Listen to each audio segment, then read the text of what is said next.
Hello everyone and welcome back to my channel. आज की video में हम करने वाले हैं बहुत ही इंपॉर्टेंट टॉपिक। सो गाइज, इस टॉपिक के आपको बहुत अच्छे से ध्यान देना है। इसका नाम है सेक्शन में 29A और ये बात करता है रेजोल्यूशन एप्लीकेंट के बारे में। तो गाइज, अभी तक हमने देखा कि क्रिएटर्स ने मिलकर एक एप्लीकेशन की थी एडजुडिकेटिंग अथॉरिटी को। उसके बेसिस पे जब एडजुडिकेटिंग अथॉरिटी ने उस एप्लीकेशन को एक्सेप्ट कर लिया, उस एक्सेप्टेंस के बाद IRP ने COC बनाई। अब क्या COC, IRP या रेजोल्यूशन एप्लीकेंट, इनमें इतनी कैपेबिलिटी है कि बिजनेस को रन कर सके, बिजनेस को टेक ओवर कर सके। बड़ी बड़ी थाउजेंड्स ऑफ करोड़ की कंपनीज हैं, क्या उनको टेक ओवर करके ये चला पाएंगे अपने बेसिस पे? नहीं गाइस, उनके लिए ये सब पॉसिबल नहीं है। इनका काम है चीज़ों को फैसिलिटेट करना, चीज़ों को अपनी अप्रूवल देना, मना करना, या फिर अपने अकॉर्डिंगली उस चीज़ के ऊपर एक अपना वर्ड सामने रखना। बट वो कंपनी को रन नहीं कर सकते। उसके लिए we need a resolution applicant. अब वो रेजोल्यूशन एप्लीकेंट कौन है?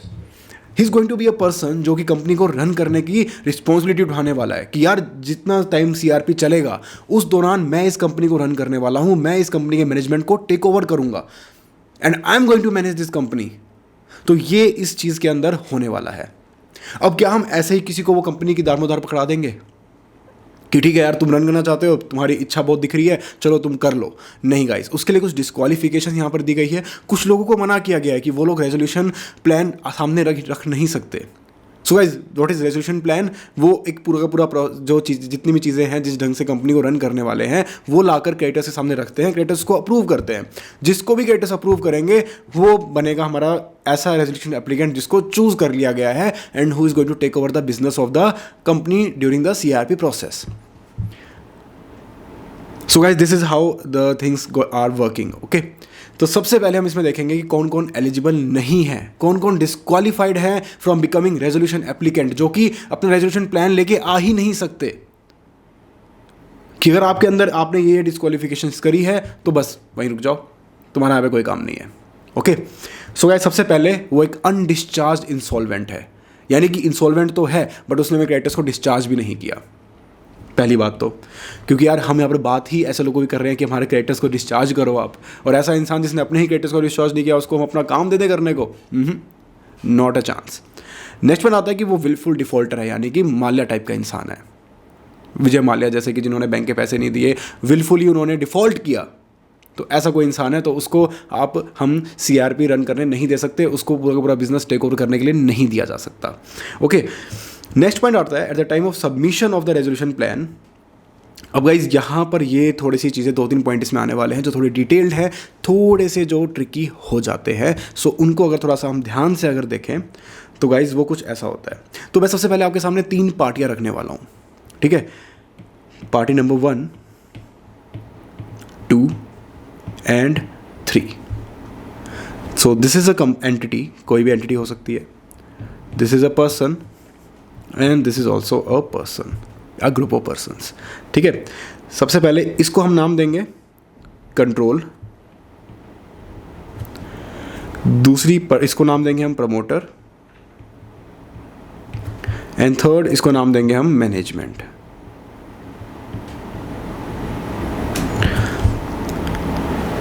अब रीज़न क्या है इन सबको यहाँ पर रखने का? तो गाइज, यहाँ पर कहा जाता है कि अगर कोई कंपनी है, कोई कॉरपोरेट है, जिसका ये या तो प्रमोटर है, ये लोग या तो मैनेजमेंट में है या फिर कंट्रोल में है। किस कंपनी के? किसी ऐसी कंपनी के जिसने, ये गाइस थोड़े अलग अलग पॉइंट्स हैं इनको, क्योंकि सिमिलर हैं। ये 3 ऐसे पॉइंट हैं जो थोड़े अलग हैं बट कहीं ना कहीं मिलते जुलते हैं, तो उनको मैं आपके सामने एक साथ रखने की कोशिश कर रहा हूँ ताकि आप एक पॉइंट के बेसिस पे तीनों को याद रख सकें, क्योंकि बहुत थोड़ी सी ही डिसिमिलरिटीज़ हैं इनके अंदर। सबसे पहली बात आती है NPA की, कि अगर कोई कंपनी है जिसने NPA इनकर किया हुआ है तो उसका जो प्रमोटर होगा वो डिस्क्वालीफाई हो जाएगा, उसके जो मैनेजमेंट होगी वो डिस्क्वालीफाई हो जाएगी, वो रेजोल्यूशन एप्लीकेंट नहीं बन पाएगी। या उसका कंट्रोल में यहाँ पर मैंने एंटिटी ली है, उसका रीज़न ये है कि कंट्रोल के अंदर गाइस कोई कंपनी भी हो सकती है, ठीक है? कोई कंपनी यानी कि 51% से ज़्यादा होल्ड करती है, या कोई भी ऐसी ऑर्गेनाइजेशन है, कुछ भी हो सकता है कंट्रोल के अंदर। तो कोई भी कंट्रोल में होने के लिए एक पर्सन का होना ज़रूरी नहीं है, प्रमोटर के लिए एक पर्सन का होना ज़रूरी है, मैनेजमेंट के लिए फॉर एग्जांपल अगर मैं KMP की बात करूं यहाँ पर, तो वो पर्सन्स होते हैं। तो इसलिए मैंने यहाँ पर पर्सन्स लिए ताकि आपको एक बेटर मैनर में एक मेंटल इमेज बन सके, और यहाँ पर मैंने एंटिटी ली ताकि आप समझ सके कंट्रोल में पर्सन्स के अलावा भी कोई हो सकता है, ओके, या फिर related party of corporate debtor. तो अगर किसी ने इसने एनपीए किया है तो ये जो सब लोग हैं, ये सब लोग भी रेजोल्यूशन एप्लीकेंट नहीं बन सकते, उनको यहाँ पर डिस्क्वालीफाई कर दिया गया है, okay. So guys, next point आता है कि एक्सटोर्शनेट क्रेडिट ट्रांजैक्शंस,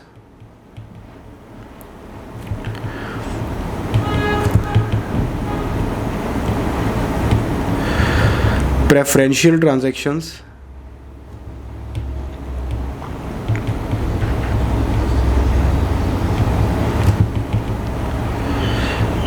अगर ऐसी कोई ट्रांजैक्शन यहाँ पर की गई है, फ्रॉडुलेंट ट्रांजैक्शन भी हो सकती है। अब गाइस द क्वेश्चन इज़ कि ये ट्रांजैक्शन जो मैंने तीन यहाँ लिखी हैं, ये होती क्या क्या है, तो इनके बारे में हम डिटेल में आगे पढ़ने वाले हैं। बट अगर बेसिकली आपको थोड़ा सा बता दूं मैं ओवरव्यू, तो वो ये कहता है कि फॉर एग्जांपल मुझे एक्स के पैसे देने हैं, ठीक है, और मुझे पता है कि वो मेरे से पैसे लेने आने वाला है, मेरे जेब में पैसे रखे हैं, चलो छोटी सी अमाउंट लेते हैं 100 रुपये, ठीक है, और मैंने एक बड़ी चिंदी सी हरकत करी, मुझे पता चल गया कि वो पैसे लेने आएगा, मेरी जेब पे हाथ मार के देखेगा और मेरे पास पैसे मिलेंगे तो वो ले लेगा। तो मैंने क्या किया, उसके आने से पहले ही मैंने वाई को वो सारे पैसे दे दिए, और वो आया, उसने देखा अरे यार तो जेब खाली है, तो वो वापस चला गया। सेम वे जब कंपनी को लगता है कि यार लिक्विडेट होने वाले हैं, बैंकक्रप्ट होने वाले हैं, ठीक है, आगे प्रोसीडिंग चलने वाली हैं, तो उस केस में वो उस 1 साल से पहले, ठीक है, उस पीरियड से कुछ पीरियड तक पहले अपने कुछ क्रेडिटर्स को, जो उनके रिलेटेड पार्टीज़ हैं, उनके खास लोग हैं, उनको कुछ पैसे रीपे कर देते हैं कि यार बाद का पता नहीं, बाद में तुझे कुछ मिल पाएगा या नहीं, अभी तू फटाफट चुपचाप ये रख ले, किसी को बताइयो मत, ठीक है, ऐसा कुछ करते हैं। तो ये चीज़ होती है फ्रॉडुलेंट ट्रांजैक्शन, प्रेफरेंशियल ट्रांजैक्शन, कि यार उसको हमने प्रेफरेंस दे दी, बट उनका क्या, जो सब बैठे हैं वो भी मांगने आएंगे, वो कहाँ से जाएंगे। तो ये ऐसी ट्रांजैक्शंस हैं। तो अगर किसी कॉर्पोरेट ने ऐसी कुछ ट्रांजैक्शंस अंडरटेक करी हैं, ऐसी कोई ट्रांजैक्शंस अगर उन्होंने अंडरटेक करी है, तो उनके, अगेन मैं रिपीट करूंगा, उनके प्रमोटर, उनके मैनेजमेंट, उनके कंट्रोल और उनके रिलेटेड पार्टीज़ को अप्लाई करने नहीं दिया जाएगा। अब यहाँ पर एक पॉइंट आता है कि यहाँ पर आप डिस्क्वालीफाई नहीं कर रहे हो किसी फाइनेंशियल एंटिटी को। अगर ये कंट्रोल के अंदर यहाँ पर सपोज एक फाइनेंशियल एंटिटी है, तो हम उसको डिस्क्वालीफाई नहीं कर रहे। अगर एनपीए की अगर हम बात करें, तो यहाँ पर फाइनेंशियल एंटिटी को डिस्क्वालीफाई नहीं कर रहे, प्रोवाइडेड कि वो रिलेटेड पार्टी ना हो बस इस कॉर्पोरेट डेटर की, ठीक है। अगर वो रिलेटेड पार्टी होगी तो वो फाइनेंशियल एंटिटी भी डिस्क्वालीफाई हो जाएगी। और एक साथ के साथ एक पॉइंट यहाँ पर ये भी ऐड किया गया है कि अगर वो फाइनेंशियल एंटिटी जो है वो रिलेटेड पार्टी बनी है only on the basis of conversion. अब ये क्या है, कन्वर्जन मीन्स कि अगर मान लो किसी फाइनेंशियल एंटिटी ने लोन दिया हुआ था, उस लोन को कन्वर्ट करके इक्विटी में कन्वर्ट कर दिया गया, उस कन्वर्जन की वजह से वो रिलेटेड पार्टी बन गई, तो उसको रिलेटेड पार्टी नहीं माना जाएगा, क्योंकि it's not by choice. Entity सामने से नहीं गई थी कि यार मुझे इसमें ओनरशिप चाहिए, वो तो ठीक है, उधार नहीं उतर रहा था तो ओनरशिप मिल गई, लेनी पड़ गई कि यार कुछ नहीं दे रहे तो कुछ तो दे दो, तो हमने ओनरशिप से काम चला लिया, बट हमारी इंटेंशन नहीं थी उसमें ओनरशिप गेन करनी, हम उसका रिलेटेड पार्टी बनना, तो वहाँ इनको अलग रखा गया है, तो वहाँ कोई बात नहीं, ठीक है, तुम्हें अलाउ कर दिया गया है। तो अगर इसको मैं देखूँ तो यहाँ पर अब हम जब स्टडी मेट से पढ़ेंगे तो मैं इन तीनों को रेफर करने वाला हूँ एक साथ एज PCM, ठीक है। हमारे पास प्रमोटर आ गया, कंट्रोल में आ गया और मैनेजमेंट आ गया, और फिर हम इन पॉइंट्स को डिस्कस करेंगे। एनपीए का पॉइंट भी आएगा, इन क्रेडिट ट्रांजैक्शंस का भी पॉइंट आएगा, और कुछ छोटे मोटे आपकी डिस्क्वालिफिकेशंस आएगी, जैसे हमने जो ये लिक्विडेशन वो इंसॉल्वेंट वाला पॉइंट देखा, विलफुल डिफॉल्टर वाला पॉइंट देखा, एक इम्प्रिजनमेंट वाला पॉइंट आने वाला है, तो वो सब चीज़ें हम साथ में इसमें कवर करते हुए चलेंगे। सो गाइस, सबसे पहले अगर मैं दोबारा से शुरू करूँ तो अनडिस्चार्ज इंसॉल्वेंट, कोई विलफुल डिफॉल्टर, उसके बाद हमारे पास आता है यहाँ पर सबसे पहला पॉइंट जिसके बारे में आपको थोड़ा सा बताया, तो यहाँ पर वही अगेन यहाँ पर आ गया हमारे पास मैनेजमेंट, M आ गया, प्रमोटर P आ गया, कंट्रोल C आ गया, PCM आ गया। उन्होंने किया हुआ है कोई NPA, तो उनको अलाउ नहीं किया जाएगा अप्लाई करने के लिए। लेकिन एक कंडीशन यहाँ पर दे दी है, एक एक्सेप्शन यहाँ पर आपके लिए क्रिएट कर दी है कि अगर आप अप्लाई करने से पहले उस NPA को क्लियर कर देते हो, उस NPA की पेमेंट कर देते हो, तो आप अप्लाई कर सकते हो। अब ये क्यों किया, ये था कि उस टाइम पे ये जो प्रोवाइजो यहाँ पर एक्सेप्शन ऐड करने का जो रीज़न था वो ये था कि ताकि किसी ना किसी मैनर से, क्योंकि NPA बहुत ज़्यादा हो गए थे, तो किसी ना किसी मैनर से अगर आप इनको अलाउ करने के लिए बोल दो तो इस मोटिवेशन में आके वो एनपीए को प्रीपे करके आ जाएंगे कि यार ठीक है चलो अब तो हमने एनपीए भी निपटा दिया हमारा, अब हमें बनने दो, हमें टेक ओवर करने दो बिजनेस, हमें बनने दो ये रेजोल्यूशन प्रोफेशनल नहीं सॉरी रेजोल्यूशन एप्लीकेंट। ठीक है, उसके बाद आता है हमारे पास कि ये क्लॉज देखो, जैसे मैंने वो बताया कि फाइनेंशियल एंटिटी पे अप्लाई नहीं होगा अगर वो रेटेड पार्टी नहीं है उस कॉर्पोरेट डेटर की। ठीक है, और रेटेड पार्टी सिर्फ कन्वर्जन के बेसिस पे वो नहीं बन जाएगी। कन्वर्जन हुआ है और उस वजह से वो अगर दिखने में रेटेड पार्टी लगती है तो स्टिल उसको रेटेड पार्टी नहीं मानेंगे। तो वहाँ से निकलने के बाद गाइज, यहाँ पर देखने के बाद थोड़ा बहुत आपको शायद समझ में आया होगा कि किस सेंस में हम बात कर रहे हैं। हमने कंट्रोल की, प्रमोटर की और मैनेजमेंट की बात की। क्यों बात की है हमने कि अगर जिस कॉर्पोरेट के ये मैनेजमेंट में है, कंट्रोल में है, प्रमोटर हैं, उस कॉर्पोरेट ने अगर एनपीए किया है, उस कॉर्पोरेट ने अगर एनपीए किया है तो उनके प्रमोटर को, मैनेजर को या कंट्रोल में जो है उनको भी अप्लाई करने नहीं दिया जाएगा। बट अगर फाइनेंशियल एंटिटी है तो ठीक है, बट वो इसकी रिलेटेड पार्टी नहीं होनी चाहिए। तो इसलिए हमने इसको थोड़ा डिटेल में देखा, क्योंकि अगर आप वहाँ से इसको सीधा पढ़ेंगे तो गाइस ये बहुत कॉम्प्लिकेटेड हो जाता है, इस चीज़ को पकड़ना मुश्किल हो जाता है। तो आगे कंटिन्यू करते हैं। आगे का पॉइंट हमारे पास आता है कि अगर मान लो किसी ने किसी के पास जो ये कॉर्पोरेट डेटर है, अब यहाँ पे अगेन पीसीएम का पॉइंट आएगा। ठीक है, हमने पीसीएम लिया, अगर उस पीसीएम के पास कोई ऐसा कॉर्पोरेट डेटर है जिसको उन्होंने टेक ओवर किया था एज अ सीआरपी प्रोसेस के थ्रू ही, सेम वे में, और पहले उसका एनपीए था, तो जिस दिन से वो पिछला उसका एडजुडिकेट अथॉरिटी ने अपना जो हमने जैसे एप्लीकेशन करते हैं स्टार्टिंग में, तो जब एप्लीकेशन अप्रूव की थी उस दिन से 3 साल तक इसको इग्नोर करेंगे, हम देखेंगे ही नहीं कि वो एनपीए था भी। तो यानी कि उसका मतलब, कहने का मतलब ये है कि उसके खुद की कंपनी, जो इंसान है एप्लीकेंट है, उसकी खुद की कंपनी ने एनपीए नहीं किया, उसने जो कंपनी एक्वायर की थी उस कंपनी ने एनपीए किया हुआ था। तो जिस दिन से जिस कंपनी को एक्वायर किया था उसका जो, फॉर एग्जांपल चलो यहाँ पर अगर थोड़ा डिटेल में देखें हम, कि यहाँ पर उसने टेक ओवर किया था कंपनी को, ठीक है, और जिस कंपनी को टेक ओवर किया था उसका एनपीए था, जिस कंपनी को टेक ओवर किया गया था उसका एनपीए था, और यहाँ पर एडजुडिकेटिंग अथॉरिटी ने उसका सीआईआरपी अप्रूव किया था कि हाँ अब सीआरपी इस पर शुरू होगा, जो हमने चैप्टर के बिल्कुल स्टार्टिंग में देखा था। इस डेट से गाइज, इस डेट से 3 साल तक हम इस एनपीए को डिस्क्वालीफाई करने के लिए कंसिडर नहीं करेंगे, भूल जाएंगे कोई एनपीए है भी। रीज़न बीइंग कि आपने टेक ओवर किया हो उसको, आपकी खुद की कंपनी ने डिफ़ॉल्ट किया है, कि खुद की कंपनी ने अगर वो किया है, एनपीए किया है, तो आपको ऑब्वियसली आप नॉर्मल इसके डिस्क्वालिफिकेशन के अंदर आ जाएंगे। बट यहाँ आप एस्केप कर सकते हैं, यहाँ आप इस चीज़ को बच सकते हैं। उसके बाद हमारे पास पॉइंट आता है कि वो कन्विक्टेड था of any offence punishable with imprisonment 2 साल से ज़्यादा, या जो कि एक्ट में 12th शेड्यूल के अंदर दिए हुए हैं, उन एक्ट के अंदर अगर वो इम्प्रिजन हुआ है 2 साल से ज़्यादा। ऊपर हमने एक लिस्ट देखी थी, 12 के 12 एक्ट है ऊपर दिए गए हैं इसी चैप्टर के अंदर। अगर उन एक्ट में, तो यहाँ पे बेसिकली बात क्या है कि उन एक्ट्स के अंदर इनके टॉलरेंस लेवल बहुत कम है। 2 साल में इसको पकड़ लिया कि अगर 2 साल की भी हुई है इम्प्रिजनमेंट तो जाओ, आप नहीं बन सकते रेजोल्यूशन एप्लीकेंट। जबकि बाकी एक्ट में 7 ईयर्स की लिमिट है गाइज। अगर आपने बाकी एक्ट में आपको इम्प्रिजमेंट हुई है तो 7 साल की हुई है तो ही आप डिस्क्वालीफाई होंगे, अदरवाइज डिस्क्वालीफाई नहीं होने वाले। और यहाँ पर एक रियायत दे दी है, वो ये कहा है कि 2 साल तक, 2 साल का कूलिंग पीरियड है, उसके बाद आप दोबारा अगर आपकी 2 साल की और 7 साल की इम्प्रिजमेंट हुई भी है तो वो 2 साल का कूलिंग पीरियड निकालने के बाद आप दोबारा अप्लाई कर सकते हैं। सिर्फ आपको 2 साल तक ही बैठना पड़ेगा आराम से। आप डायरेक्टर बनने के लिए डिस्क्वालीफाइड हैं, सिंपल सा पॉइंट। सेबी ने मना किया हुआ है आपको ट्रेड करने से सिक्योरिटीज़ में या एक्सेस करने से सिक्योरिटीज़ मार्केट के अंदर, तो भी आपको अप्लाई करने नहीं दिया जाएगा, क्योंकि हम एक तरह से सेबी के जजमेंट की इज्जत कर रहे हैं कि अगर सेबी ने आपको मना किया तो कोई रीज़न होगा ना, आप कहीं ना कहीं गलत इंसान है, तो हम कैसे आपको अलाउ कर दें।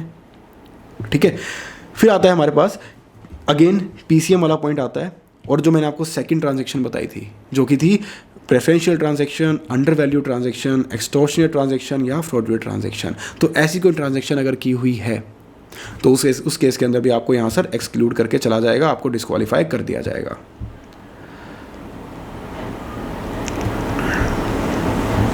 अब यहाँ पर एक बात की जा रही है कि यहाँ पर ये क्लॉज अप्लाई नहीं होने वाला इन प्रोफेशनल ट्रांजैक्शंस पे, अंडर वैल्यू ट्रांजैक्शन पे, एक्सटॉर्शनेट पे, फ्रॉडुलेंट पे, अगर वो हुई थी प्रायर टू एक्विजिशन, और वो इंसान उस कंट्रोल में नहीं था उस टाइम पे, यानी कि उसको एक्वायर करने से पहले, यानी कि किसी कंपनी को अगर किसी ने एक्वायर किया है, उसको एक्वायर करने से पहले अगर वो ऐसी ट्रांजैक्शन की गई थी, एंड जब वो ट्रांजैक्शन की जा रही थी तो जो अप्लाई कर रहा है वो उस टाइम कंट्रोल में नहीं था, तो ये चीज़ नहीं मानी जाएगी, तो वो अप्लाई कर सकता है। उसके बाद यहाँ पे दिया कि गारंटी थी, आपने किसी क्रेडिटर के लिए गारंटी दी हुई थी और वो इन्वोक हो गई, आपने पार्ट लिया इन फुल, आप उसको पे नहीं कर पाए, तो प्रीटी सिंपल पॉइंट गाइस, इसको मूव पास्ट इट। फिर आता है हमारे पास कि कोई डिसेबिलिटी की है आपने under clause A to H under any law in A jurisdiction outside India, यानी कि जो ऊपर हमने देखा, हम पर जितने भी पॉइंट्स देखे, इसके कॉरस्पॉन्डिंग जो भी लॉ अलग कंट्रीज़ के अंदर भी है अगर, तो वहाँ भी अगर डिफ़ॉल्ट किया है तो भी आपको यहाँ इंडिया में अप्लाई नहीं करने दिया जाएगा। Pretty simple. एक पॉइंट आता है एडिशनल, यहाँ ध्यान से देखने की बात है कि ऊपर के जितने भी हमने देखे A to I, यहाँ अगर कोई डिफ़ॉल्ट किया है किसी ने और उसका जो कनेक्टेड पर्सन होगा उसको भी डिस्क्वालीफाई कर दिया। अब वो कनेक्टेड पर्सन कौन है? अगेन गाइज यहाँ पर आ जाएगा PCM, promoter control and management. Second point हमारे पास आ जाएगा यहाँ पर कि promoter control and management during implementation of resolution plan, like he was not the actual में उस कंपनी का प्रमोटर या प्रमोटर मैनेजमेंट या फिर उसका कंट्रोल, बट रेजोल्यूशन प्लान के दौरान उसको वो कंट्रोल मिला था, वो प्रमोटर बना था, वो मैनेजमेंट में आया था। तो उस केस के अंदर तीसरा पॉइंट आता है कि वो इन सब का होल्डिंग सब्सिडरी, एसोसिएट या रिलेटेड पार्टी तो नहीं है, तो उनको भी एक्सक्लूड कर दिया गया है। अब यहाँ पर फिर से हम आ गए हैं बीच में फाइनेंशियल एंटिटी को बचाने के लिए, ठीक है। तो ये जो होल्डिंग कंपनी है, सब्सिडरी कंपनी है और एसोसिएट कंपनी है, यहाँ से फाइनेंशियल एंटिटी हो गई है एक्सक्लूड, यानी कि फाइनेंशियल एंटिटी अगर वो है, होल्डिंग कंपनी है, एसोसिएट कंपनी है या फिर हमारी सब्सिडरी कंपनी, तो उसको हटा दिया गया। रिलेटेड पार्टी वाला पॉइंट स्टिल एप्लीकेबल है to the financial entity, but यहाँ पर भी फिर अगेन उसकी टेल वापस आ जाएगी कि रिलेटेड पार्टी अगर वो कन्वर्जन के बेसिस से बनी है तो उसको नहीं देखा जाएगा, उसको इग्नोर कर दिया जाएगा, ठीक है। तो ये रिलेटेड पार्टी का पॉइंट आ गया और ये उसकी कन्वर्जन का पॉइंट आ गया।